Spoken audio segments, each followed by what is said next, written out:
Vamos dar uma olhadinha agora no perfil do presidente eleito, né? Jair Bolsonaro foi o 38º presidente do Brasil e o terceiro com patente militar.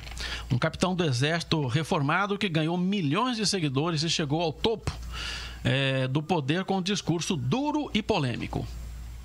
Jair Messias Bolsonaro nasceu no dia 21 de março de 1955 em Glicério, no interior de São Paulo.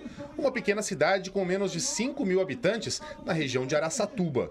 Detalhe curioso, Bolsonaro venceu na terra natal, com 64% dos votos. Começou a vida militar na Escola Preparatória de Cadetes e seguiu carreira no Exército por 17 anos. Em 1988, no ano da Constituição, a vida de Bolsonaro mudou com 2 conquistas. Ganhou a patente de capitão e começou a carreira política.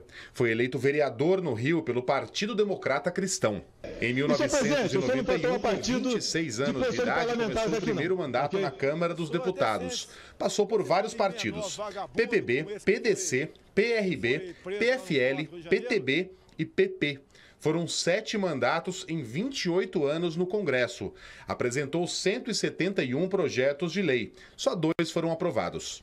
Aos 63 anos, Bolsonaro chegou à presidência da República com uma forte atuação nas redes sociais. Com um discurso antissistema e que foge do politicamente correto, ganhou milhões de eleitores, principalmente os que rejeitam o PT. Muitos parlamentares surfaram no fenômeno Bolsonaro, e não à toa. O pequeno PSL se transformou em uma potência no Congresso. De nanico, a segunda bancada da Câmara. A campanha de rua teve que ser interrompida. No dia 6 de setembro, Bolsonaro foi atacado com uma facada enquanto era carregado por apoiadores. O agressor, Adélio Bispo de Oliveira, foi preso. Bolsonaro teve que passar por 2 cirurgias de emergência e só recebeu alta quase uma semana antes do primeiro turno. Bolsonaro fez da política uma atividade em família. Tem 5 filhos. 3 deles seguiram os passos do pai e viraram parlamentares. Polêmica que está no DNA. O pessoal até brinca lá, cara. Se quiser fechar o STF, sabe o que você faz? Você não manda nem um jipe, cara. Manda um soldado e um cabo. O 38º presidente do Brasil tem a dura missão de unificar um país dividido. O primeiro gesto já foi feito. As palavras duras, pelo menos ontem à noite, ficaram no passado. Como defensor da liberdade, vou guiar um governo que defenda e proteja os direitos do cidadão, que cumpre seus deveres e respeita as leis. Bom, tem 2 coisas que eu acho que deve ser ponto de reflexão. Uma delas é a questão do politicamente correto, que foi um candidato que não fez discurso politicamente correto em momento nenhum. E isso, num passado recente, era improvável. Não se admitia um político que falava o que ele pensava assim, sem medir as palavras e sem ter medo de contrariar uma parcela da população. Então, Bolsonaro foi bastante autêntico nesse sentido e acabou sendo vitorioso assim mesmo, independentemente do ruído que isso dava. Outra questão do perfil é essa questão da rede social, que eu acho que é uma coisa que foi um divisor de águas dessa campanha para frente, dessa eleição para frente.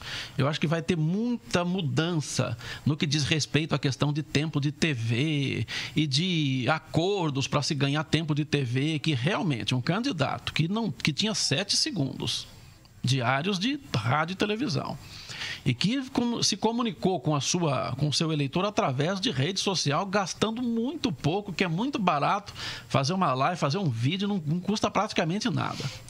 E além disso, né, com todo um sistema, com toda uma máquina falando mal dele o tempo inteiro e ainda assim, porque é o seguinte, nada que se fez contra o Bolsonaro mudou a opinião de quem queria votar no Bolsonaro. A gente vê no extrato da apuração que nos estados onde ele estava forte no primeiro turno, continuou forte.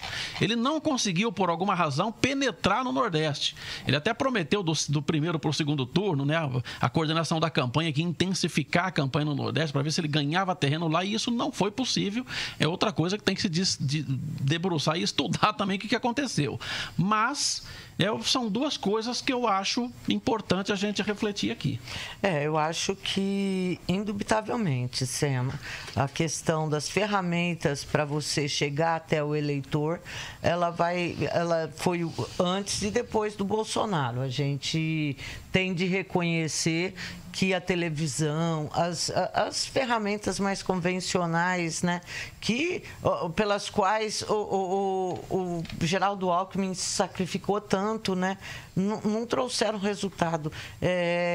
Hoje é possível você se eleger presidente, uma campanha barata e uma campanha pelas mídias sociais. Eu só não sei se, agora que todo mundo descobriu isso, vai ser possível também. Porque uma coisa é quando você tem um candidato fazendo isso. Outra coisa é você ter todos os 10, 12 candidatos fazendo isso. Você já pensou para o eleitor como é que seria? Ele tinha que passar o dia dele em lives. Então, acho que ainda está para se modular as coisas. Mas que, sem dúvida, ele chegou e arrebentou nesse quesito.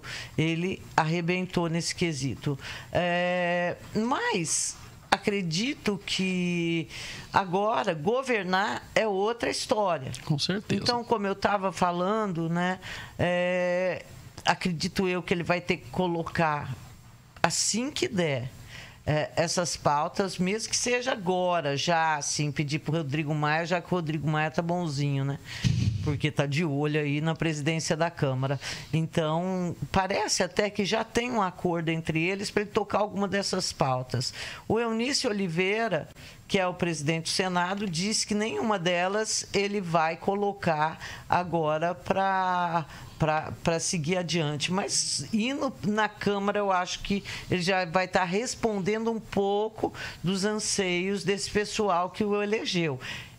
Porque as outras, que são geração de emprego, a economia ficar bem melhor, essas aí vão levar muito tempo ainda para a queda nos números da violência, vão demorar muito tempo para se apresentarem, e o eleitor dele pode ficar bastante frustrado com isso. Rose. Então, sobre a forma de fazer campanha, você sabe quem é o responsável, Zezé? É o Bénio. Não, começou com o filho dele, o Carlos. Filho mais novo, não? O Carlos, ele que começou a investir nas redes sociais, levando, né, o nome da família inteira, porque é da família inteira, todos muito bem votados. E agora, em relação às redes sociais, eu acho que o Bolsonaro, ele tem o que o Lula tem, que é a empatia. Então, assim, por exemplo, ele não sabe falar bem, Zezé, ele não é um cara articulado, horrível, não fala nada. Assim, quando articulado e mesmo de falar mesmo. Ele não, então, mas ele leva uma transparência e as pessoas acreditam naquilo que ele está falando. Então, aquela história da credibilidade do que ele está falando. Então, isso nas redes sociais, então pega. Então, eu fico imaginando, por exemplo, se um Alckmin teria o mesmo efeito. Não sei, entendeu? Então, também nas redes sociais depende muito de quem está por trás da Câmara e do que a pessoa está falando. O Bolsonaro, ele conseguiu sintetizar um discurso nacionalista, um discurso antipetista.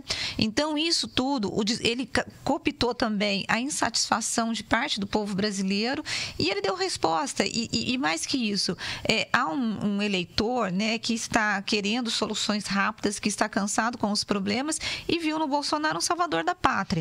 Se tem algumas pessoas que estão comparando o Bolsonaro com a vitória do Collor em 89, dizendo que a história se repete. A gente vai saber se a história se repete nos próximos meses e na capacidade que ele vai ter de articular. Eu sinto um certo receio, porque eu não conheço, porque assim, ele saiu do baixo clero, construiu uma campanha em cima de discursos muito polêmicos, de posições muito polêmicas.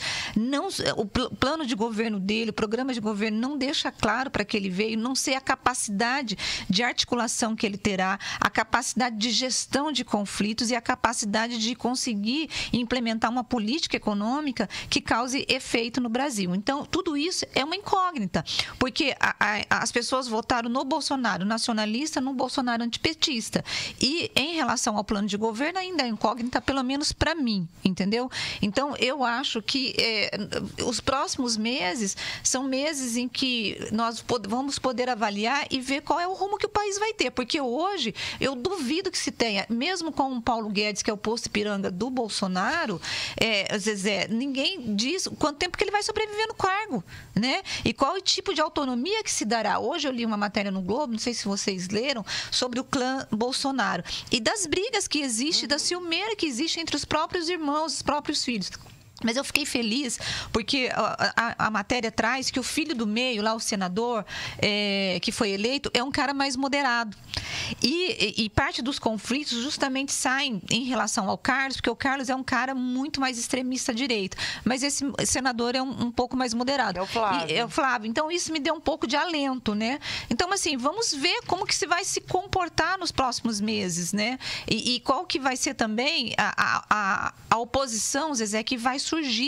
Porque a gente não sabe se vai estar no Haddad, se vai estar no Ciro, o que essa oposição vai fazer nos próximos meses, se vai ser uma oposição mais representativa e mais séria, ou se vai ser só uma oposição partidária, né? Então, isso eu acho que vai se configurar essas forças políticas nos próximos meses. É verdade. Quem viver, verá.